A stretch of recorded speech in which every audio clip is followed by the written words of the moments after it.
Un saludo a la doctora Rocío del Carmen Antonio Cruz.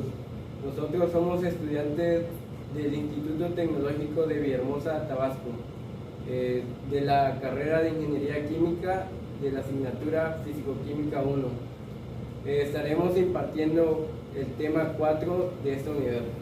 Los integrantes del equipo son Einer Alonso Pérez Hipólito, Jorge Schott Pérez, Paula Marina Galicia Pérez, Gadiel Méndez Espíndola, Juan José Carrera Salazar, Ángel Alberto Hernández Hernández. Estaremos impartiendo el tema 4, que son de introducción a las propiedades coligativas, presentada por su servidor Einer Alonso Pérez Hipólito. Aumento del punto de ebullición, presentado por Paola Marina Galicia Pérez. Disminución del punto de congelación, presentado por Juan José Carrera Salazar. Disminución de la presión de vapor, presentado por Gadiel Méndez Espíndola. Presión osmótica, presentado por Jorge Schott Pérez. Y la conclusión, presentado por Ángel Alberto Hernández Hernández. Estos temas son sobre las propiedades coligativas.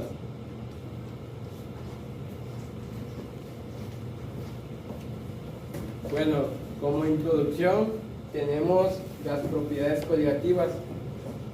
Entre los conceptos más interesantes que podemos encontrar en físico-química tenemos las propiedades coligativas de las soluciones, las cuales son todas aquellas propiedades que tienen las soluciones y que son dependientes del soluto que se encuentran presentes en la solución.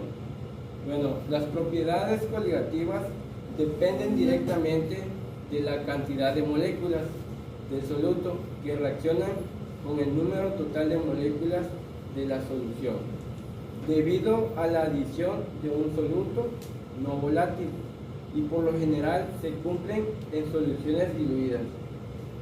Bueno, tenemos que saber qué es un soluto y un solvente para entrar en este tema. En química, el soluto y el solvente son dos componentes de una solución.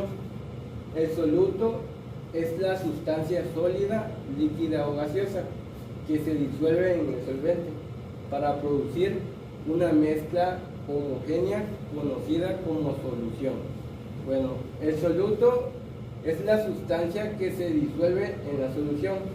Por lo general, el soluto está en estado sólido, pero también puede ser una sustancia gaseosa u otro líquido que se disuelve en sustancia líquida, lo que origina una solución líquida. Bueno, un ejemplo de un soluto se podría ser el azúcar, la sal, de por sí también puede ser un gas. Bueno, el solvente, también conocido como disolvente, es la sustancia en el que se disuelve el soluto, generando como un resultado una solución química. Generalmente, el solvente es el componente que se encuentra en mayor proporción de la solución. Un claro ejemplo y el más utilizado tenemos como el agua.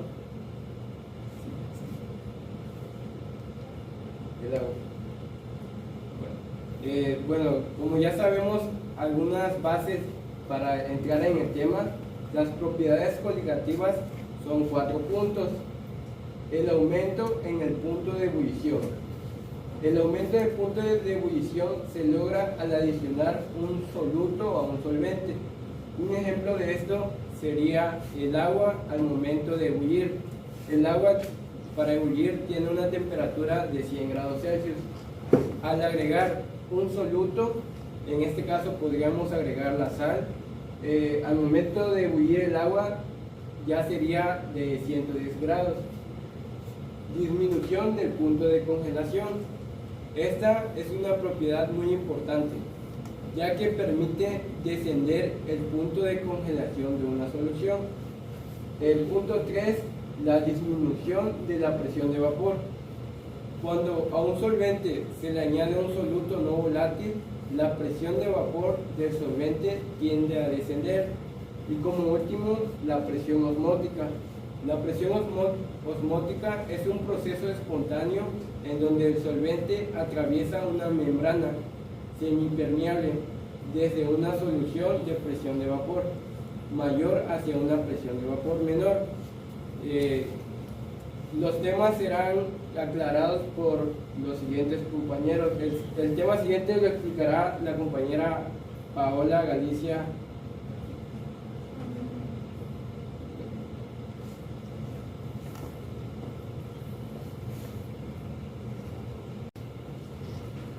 Saludos, yo voy a explicar el tema del aumento del punto de ebullición.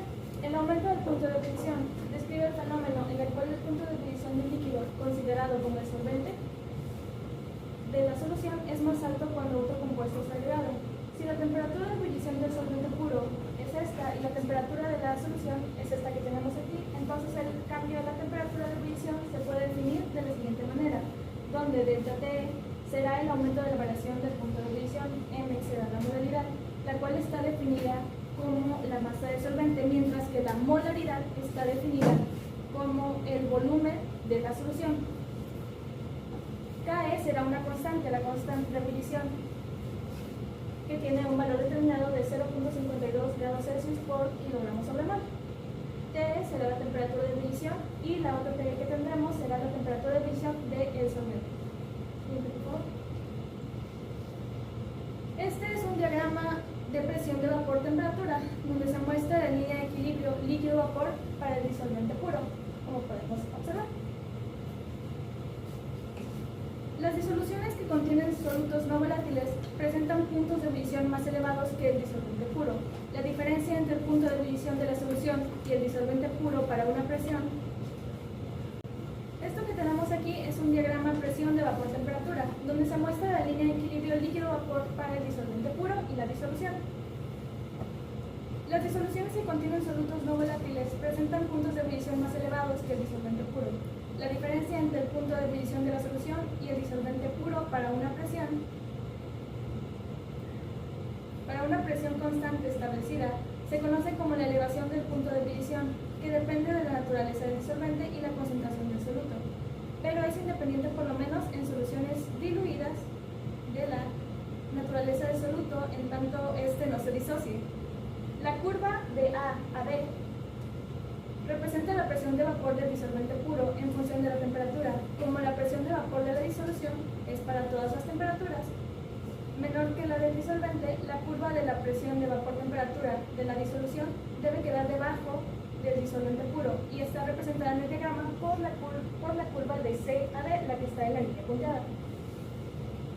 Al fin de alcanzar el punto de ebullición correspondiente a cierta presión externa que se ejerce sobre la presión de vapor o la presión de saturación, debe calentarse a temperaturas a las cuales las presiones de vapor respectivas igualan a la del confinamiento. El disolvente puede alcanzar la presión de saturación a la temperatura T0, pero la solución debe elevarse a una temperatura mayor que la de T0 antes de que se alcance la misma presión. Por lo tanto, para la misma presión externa, la solución debe hervir a una temperatura más elevada que la del disolvente puro. El ascenso del punto de ebullición será entonces delta Tb igual a la temperatura menos T0, que es una fórmula muy similar a la que vimos antes, pero con una nomenclatura diferente. Cuando aplicamos la ecuación de Clapeyron y la ley de Raoult, es posible deducir una relación entre el ascenso del punto de ebullición de la solución y su concentración, como los puntos E y F quedan como los puntos E y F quedan sobre la curva de presión de vapor de la solución. Ambos pueden relacionarse mediante la ecuación de Clausius-Clapeyron de la siguiente manera, donde tenemos el logaritmo natural de la presión de saturación sobre la presión, que va a ser igual a delta HB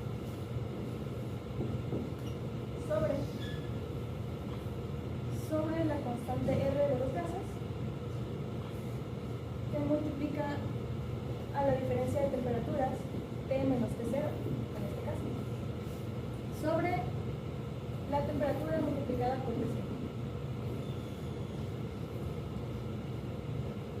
Cuando la ley de Raoult se aplica a la solución, tenemos lo siguiente, que la presión sobre la presión de saturación va a ser igual a X1 igual a 1 menos X2, donde X1 será la fracción mol del disolvente y X2 será la fracción mol del soluto. Y todas estas ecuaciones pueden relacionarse de la siguiente manera.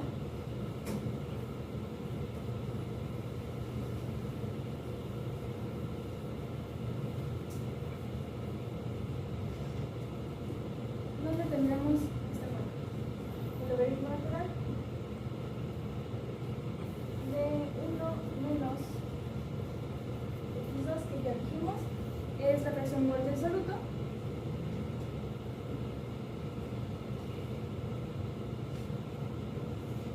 Y a su vez esto va a ser equivalente a nuestro delta natural sobre la constante de los gases, que estará multiplicada por la diferencia de las temperaturas sobre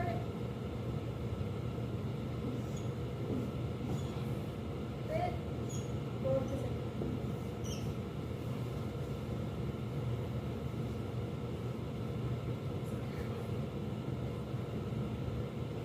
Ahora, esto lo podemos seguir desarrollando de la siguiente manera, ya que tenemos estas equivalencias.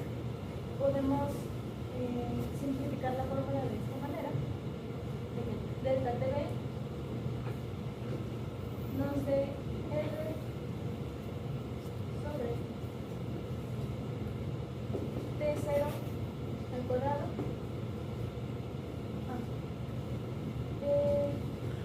dividido entre delta HB multiplicado por X2, que será la fracción mol de soluto. Por costumbre se expresa la concentración de mol de soluto por 1000 gramos de disolvente, es decir, en molaridad. Si designamos por 1 al número de moles de solvente en 1000 gramos, tenemos lo siguiente.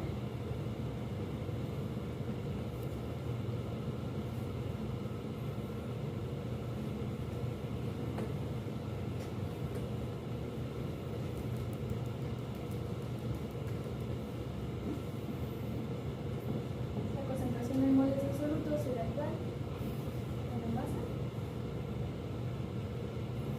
sobre el número de moles más el desierto, que va a ser lo mismo que esto, donde la masa sobre el número de moles. Debido a que es una solución diluida, la masa es pequeña en relación con el número de moles y puede despreciarse quedando la ecuación de esta manera.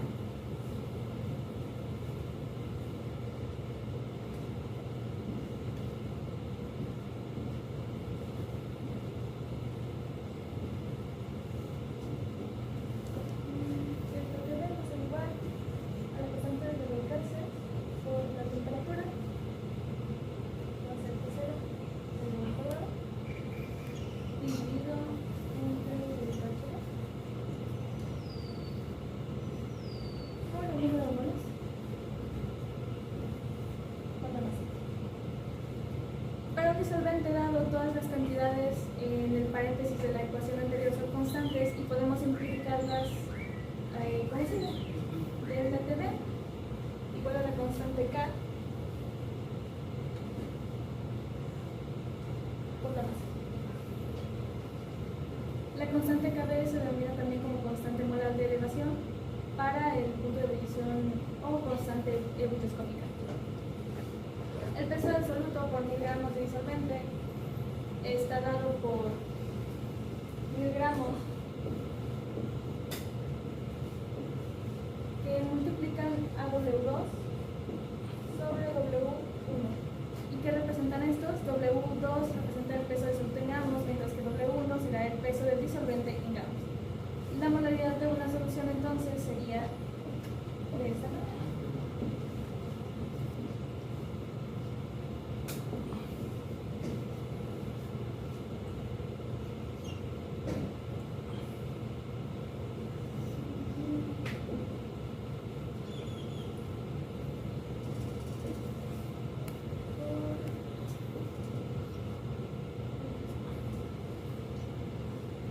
Donde menos es el peso molecular del soluto relacionando las ecuaciones anteriores que tenemos. Y al final de todo, nos quedaría esta parte, que sería del PTP, esta vez por la constante K, que multiplica a lo que habíamos obtenido nuestra primera ecuación.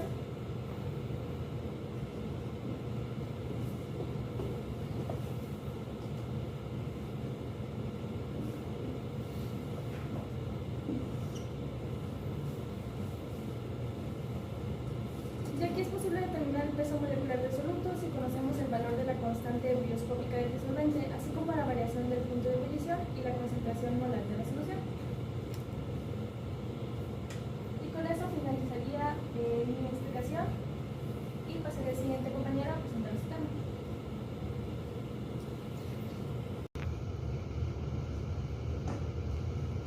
Bueno, como siguiente tema explicaré la disminución del punto de congelación. El punto de congelación de un líquido corresponde a la temperatura en que las moléculas de un compuesto, tales como el agua, pasan de un estado líquido a un estado sólido. Esto se debe a la agrupación de las moléculas, las cuales se van acercando paulatinamente, disminuyendo el espacio intermolecular que existen entre ellas hasta que la distancia forme un sólido. Este acercamiento se debe básicamente a que el movimiento molecular se va haciendo menor debido a la disminución de la temperatura, lo cual provoca que la energía cinética de las moléculas sea menor. Bueno, explicaré las dos ecuaciones en las que consiste. La primera es temperatura de descenso del punto de congelación es igual a la temperatura del solvente menos la temperatura del soluto.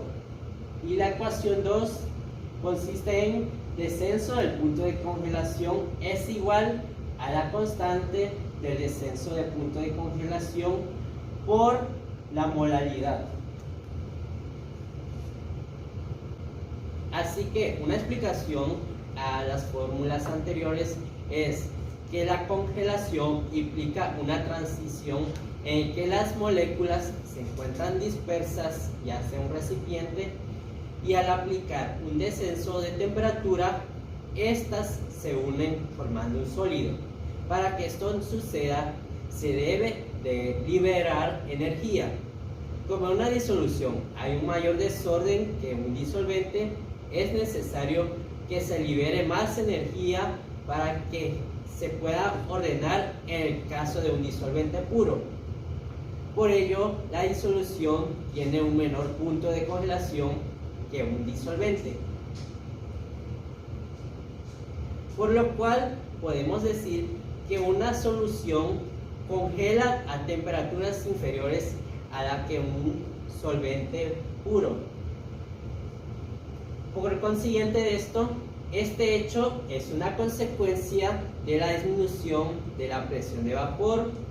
Así que esto implica que mediante el hecho que el punto de congelación de la disolución de presión de vapor del sólido, este debe ser igual a la presión de vapor del líquido con el que está en equilibrio. Pero como la solución no ha bajado de temperatura con respecto al líquido puro, el sólido deberá formarse a una temperatura inferior. Bueno, a continuación explicaré el ejercicio con el siguiente enunciado. en el cual consiste en calcular el punto de congelación de una solución de 100 gramos de anticongelante etilenglicol en 900 gramos de agua, y nuestra constante de disminución es de 1,86 centígrados entre mol. El primer paso es ordenar todos nuestros valores. Tenemos que el soluto es una masa igual a 100 gramos. La masa molar es igual a 62 gramos sobre mol. El solvente, que es el agua, tiene una masa de 900 gramos.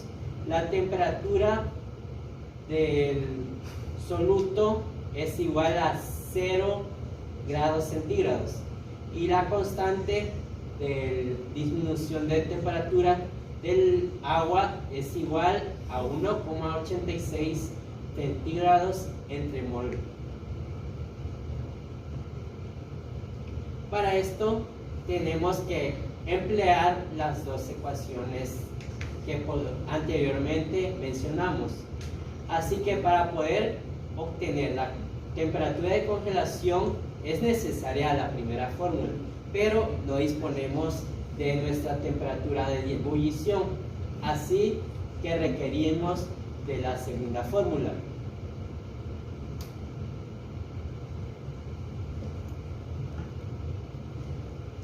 Como siguiente paso, calculamos la molaridad que tiene la solución mediante la regla de 3. Así que para calcular los moles de soluto tenemos que multiplicar 62 gramos por un mol. Esto nos resulta 62 gramos sobre mol. Y dividimos 100 gramos entre 62 gramos mol. Los gramos se eliminan y como resultado tenemos que es 1,61 moles de soluto. Luego calculamos la molaridad mediante los moles, que fueron 1,61 moles, multiplicados por 100, que es igual a 1610 gramos mol, divididos entre 900, que nos da como resultado 1,79.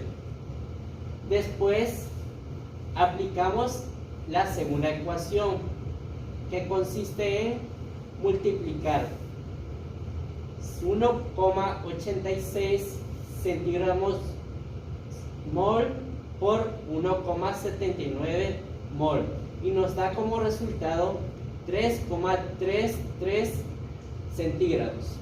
Así que volvemos y aplicamos la primera fórmula mediante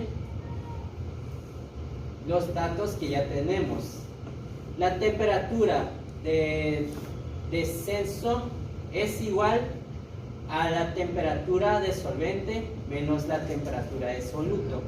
Así que 33,33 grados centígrados es igual a 0 grados centígrados menos la temperatura de soluto. Así que como resultado da que es 33,33 bajo 0. Bueno, a continuación pasará a mi compañero Gabriel.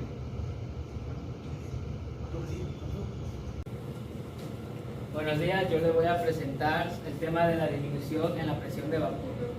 Bueno, la presión de vapor desciende cuando se le añade un soluto no volátil. Este efecto es el resultado de dos factores. El primero es la disminución del número de moléculas del disolvente en la superficie libre. Y el segundo es la aparición de fuerzas atractivas entre las moléculas del soluto y las moléculas de disolvente, dificultando el paso de vapor. Cuanto más soluto añadimos, menor es la presión de vapor. Es decir, el descenso relativo de la presión de vapor del disolvente en una disolución es proporcional a la fracción molar del soluto. Bueno, a continuación les presentaré la fórmula que se debe utilizar, donde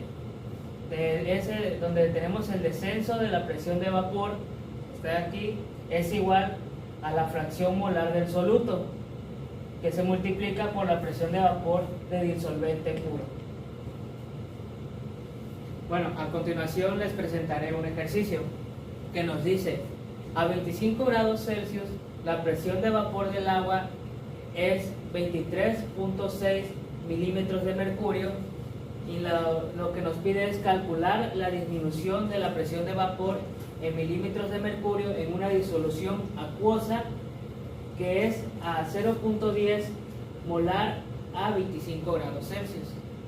Bueno, lo que primero vamos a hacer es anotar los datos que tenemos, que por ejemplo es la temperatura, que es 25 grados Celsius, la presión, que es del agua, que equivale a 25.6, que esto es 23.6 milímetros de mercurio, y donde tenemos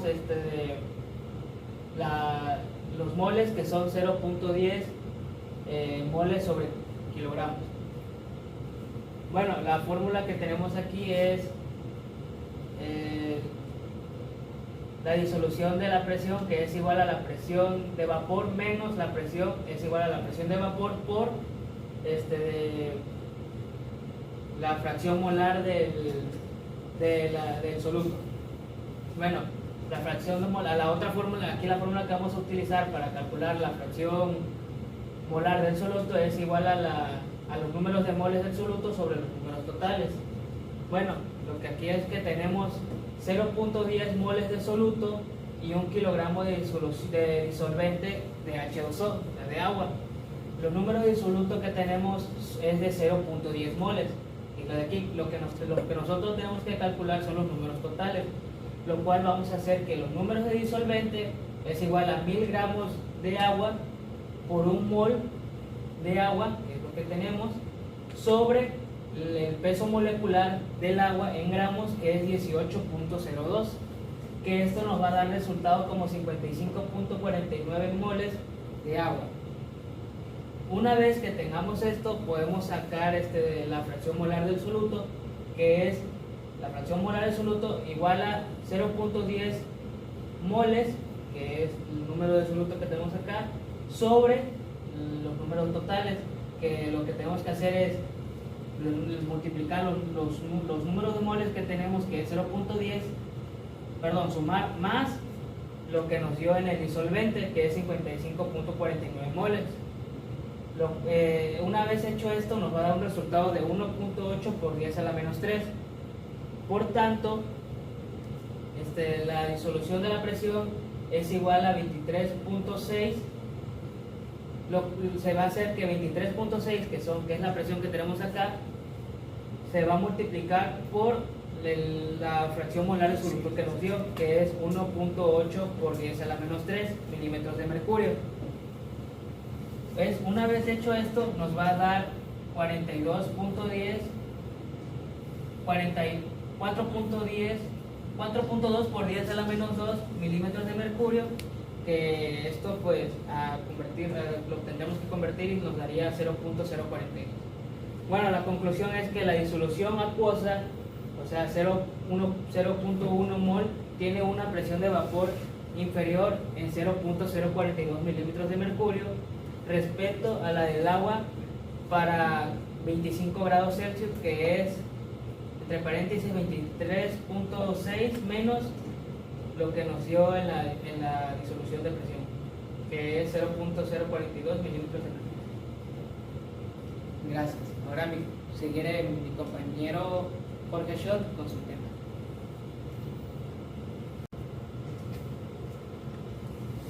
Buenos días, yo les voy a hablar sobre la presión osmótica, pero antes de hablarles sobre la presión osmótica tenemos que estar familiarizados con el concepto de ósmosis. La ósmosis se refiere al paso de un líquido de una zona de menor concentración a una zona de mayor concentración. Pues en una solución el soluto actúa tal como lo hacen las partículas de gas, ejerciendo una fuerza contra las paredes del recipiente que lo contiene. Asimismo, en una solución el soluto choca contra las paredes por el continuo movimiento del líquido. A este choque que ejercen los golpecitos del soluto contra el recipiente que lo contiene se le llama presión osmótica. Existen 3 leyes básicas que rigen la presión osmótica. La primera ley dice que a mayor concentración, mayor presión osmótica, lo que quiere decir que son directamente proporcionales. La segunda ley dice que a mayor presión absoluta, mayor presión osmótica. En este caso también son directamente proporcionales. La tercera ley dice que si se presentan mismas condiciones de molaridad y de temperatura absoluta, habrá una misma presión osmótica. Antes de pasar al ejercicio, hablaremos de la importancia de la presión osmótica. ¿Por qué es importante la presión osmótica? Porque muchas de las sustancias que tenemos en nuestro cuerpo dependen de que las condiciones de presión sean óptimas para que puedan funcionar correctamente. Un ejemplo de la presión osmótica puede ser con la sangre, ya que la sangre es una solución porque tiene un solvente que es el plasma y en él tiene varios componentes que hacen como soluto, que son los glóbulos rojos, los glóbulos blancos y las plaquetas. Vamos a hablar de los glóbulos rojos porque estos hacen una función muy importante. Los glóbulos rojos son los encargados de transportar oxígeno a las células de nuestro cuerpo. Los glóbulos rojos se mantienen en buena forma si la presión osmótica es favorable, es decir, si se encuentran bajo una condición de presión osmótica por una solución isotónica. Isotónica significa que tanto la presión fuera de los glóbulos rojos, o sea, la del plasma, así como dentro de ellos, es igual, así que no habrá una deformación en los glóbulos. Cuando la presión en los glóbulos rojos es menor y por lo tanto hay demasiada entrada de agua, se le llama hipotónica. Un ejemplo que puedo dar con esto es cuando inflamos un globo. Cuando inflamos un globo demasiado, por la presión del agua dentro del globo va a explotar. Es lo que ocurre con los glóbulos rojos en este caso. Lo mismo sucede si la presión osmótica es mayor, porque no van a recibir entrada de líquido. Por lo tanto, el glóbulo rojo se va a apachurrar y también va a morir. Este caso se le llama hipertónico. A continuación, les presentaré un ejercicio de presión osmótica. En este caso, tenemos que identificar primero qué variables tenemos y con qué símbolos se representan. En este caso, la presión osmótica se representa con el símbolo de pi. Y aquí lo que nos piden es, ¿cuál es la presión osmótica de una solución de glucosa que contiene 1.5 gramos de ella en 25 mililitros de agua? Lo primero que tenemos que hacer es obtener los moles de la glucosa para encontrar la molaridad. Y para encontrar los moles necesitamos la fórmula que dice que se divide masa entre el peso molecular. A estas alturas se supone que nosotros ya sabemos calcular el peso molecular, entonces voy a omitir ese paso. Entonces, introduciendo los datos, ponemos la masa, que son 1.5 gramos de la glucosa, sobre su peso molecular, que en este caso son 180 gramos sobre mol. Eso nos da 8.33 por 10 a la menos 3. Y este dato nos va a servir para calcular la composición molar, que se representa con la letra C. Entonces, el paso 2 nos dice que hay que dividir los moles entre el volumen de la solución. En este caso, el volumen de la solución son los 25 mililitros de agua. Entonces, hay que convertirlos a litros. Para convertirlos a litros, pasamos los 25 mililitros a 0.025. Entonces, una vez sustituyendo los valores de la cantidad de moles que encontramos, lo dividimos entre la cantidad de litros que tenemos. Y eso nos daría la composición molar, que es 0.33 mol sobre litro. Por último, ya que tenemos todos nuestros datos, vamos a sustituir los valores en la fórmula. La fórmula la tenemos del lado izquierdo, del lado derecho, donde dice datos, que dice que la presión osmótica es igual a la composición molar por la constante de los gases por la temperatura absoluta. En este caso, la temperatura también la tenemos que tener en unidades absolutas, así que la vamos a pasar a grados Kelvin. Una vez que ya la pasamos a grados Kelvin, entonces sí introducimos los datos en la fórmula. 0.33 mol sobre litro por la constante de los gases, que es 0.082 atmósferas por litro sobre mol por Kelvin, por la temperatura absoluta, que es 298.15 grados Kelvin. Y eso nos dará como resultado 8.06 atmósferas, que es la presión osmótica que buscamos. A continuación sigue mi compañero Ángel Hernández.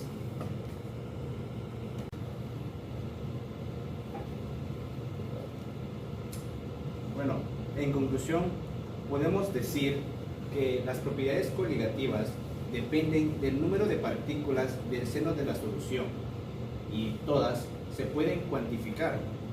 Además, son el descenso ebullioscópico y la presión osmótica y la disminución de la presión de vapor de un solvente, que este depende de la energía, o sea que es decir, la fuerza de atracción. Estas entre las moléculas que componen la solución, esta es la base después de cada propiedad y tienen sus fórmulas y sus características. Con las propiedades coligativas podemos separar los componentes de una solución por un método llamado destilación fraccionaria. Otro punto podría ser formular y crear frigoríficas y anticongelantes. Además, podemos determinar masas molares de solutos desconocidos. Otro punto podría ser formular soluciones fisiológicas como sueros y formular soluciones de nutrientes especiales para regalios vegetales en general. Las propiedades coligativas de las disoluciones se les llama a la cantidad de soluto que se disuelve en un disolvente, por lo que algunas propiedades se modifican, tales como la presión de vapor, el punto de ebullición, el punto de fusión y la presión osmótica. La presión de vapor se refiere más que nada al abandono de ciertas partículas de la fase líquida a la fase vapor, por lo que éstas ejercen una presión sobre el líquido donde originalmente se situaban. El punto de ebullición es la temperatura a la presión de vapor de la disolución, en la que la mayoría de los casos hace igual a la presión exterior, dependiendo claramente de la naturaleza, donde los componentes de la disolución se pueden separar desde el más volátil hasta el no tan volátil, y el punto de fusión es también llamado descenso crioscópico, en el cual la presión del líquido y de vapor son iguales, por lo que en este se establece un equilibrio térmico. La presión osmótica define como la cantidad de presión que se requiere para que un solvente pase a través de una membrana semipermeable. Es por ello que se establece como una propiedad coligativa. Y bueno, esto sería todo junto con mis compañeros.